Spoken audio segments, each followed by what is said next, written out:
Salam alaikum chers amis et bienvenue dans cette nouvelle vidéo dans votre chaîne EcoGest, économie et gestion. Alors toujours dans le cadre de notre préparation à l'économie et organisation administrative des entreprises, on a le premier dossier. Aujourd'hui, on va traiter le deuxième dossier, les la mercatique ou la marketing, ou les 20 questions. Commençons par la première question. Caractériser ou bien classifier le marché selon la nature du produit, la destination du produit, l'étendue géographique, la concurrence, la structure de la demande. Réponse. Alors, quand on parle de la classification du marché, il y a les éléments. Selon la nature du produit, la destination du produit, l'étendue géographique, la concurrence et la structure de la demande. Bleu, la nature du produit. Il peut un produit matériel ou la tangible.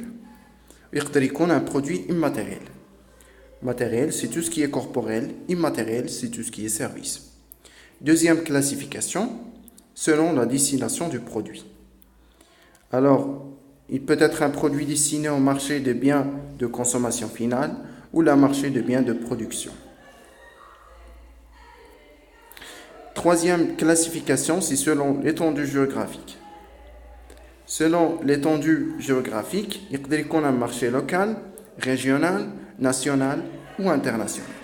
Un marché local, les acheteurs et les vendeurs sont très proches les uns aux autres. Un marché régional, les acheteurs et les vendeurs sont localisés au sein de la même région.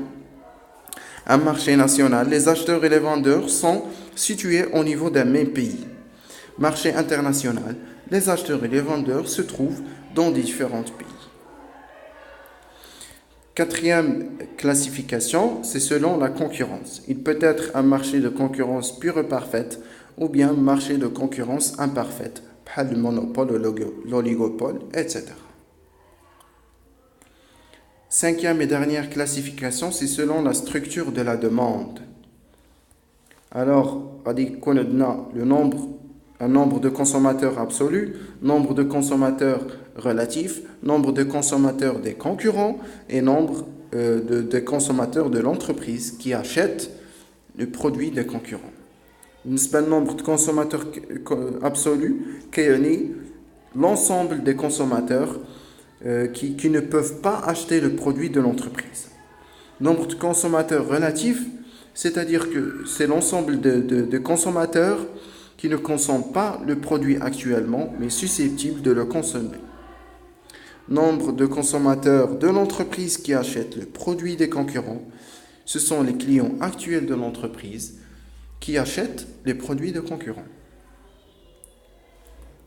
Finalement, le but de l'entreprise est de vendre aux consommateurs relatifs et conserver les clients actuels et attirer les autres, bien sûr. Deuxième question, montrer l'intérêt de segmentation des marchés pour la société X. Définissons tout d'abord la segmentation. La segmentation d'un marché est l'opération marketing qui consiste à le découper en sous-ensembles homogènes. Réponse de la question, l'intérêt de segmentation des marchés, on va citer deux, pour diversifier l'offre commerciale et créer des produits adaptés à chaque segment de la clientèle. Question numéro 3. Quels sont les critères de segmentation du marché? Les critères de segmentation du marché peuvent être des critères géographiques, pays, villes, etc. Des critères sociodémographiques, l'âge, le sexe, la taille de foyer, niveau d'éducation, cycle de vie familial, appartenance religieuse, nationalité, etc. Psychographique, l'appartenance sociale, style de vie, personnalité et des critères fondés sur les comportements, le point de vue, l'expérience, les attitudes à l'égard d'un produit. Question numéro 4. Comment le produit de la société X se différencie par rapport aux concurrents? L'entreprise se différencie de ses concurrents par 3 éléments, le prix du produit, l'avantage économique et le contenu symbolique. Question numéro 5. Quelles sont les caractéristiques du produit de la société X? Les caractéristiques du produit sont conditionnement ou l'emballage. Alors la différence c'est que le conditionnement هو داك الغلاف الاول اللي كيكون على le produit, puis l'emballage هو الغلاف اللي كيكون فوق الغلاف. Et ainsi de suite. Donc il peut être un emballage primaire, un emballage secondaire ou bien un emballage final d'expédition.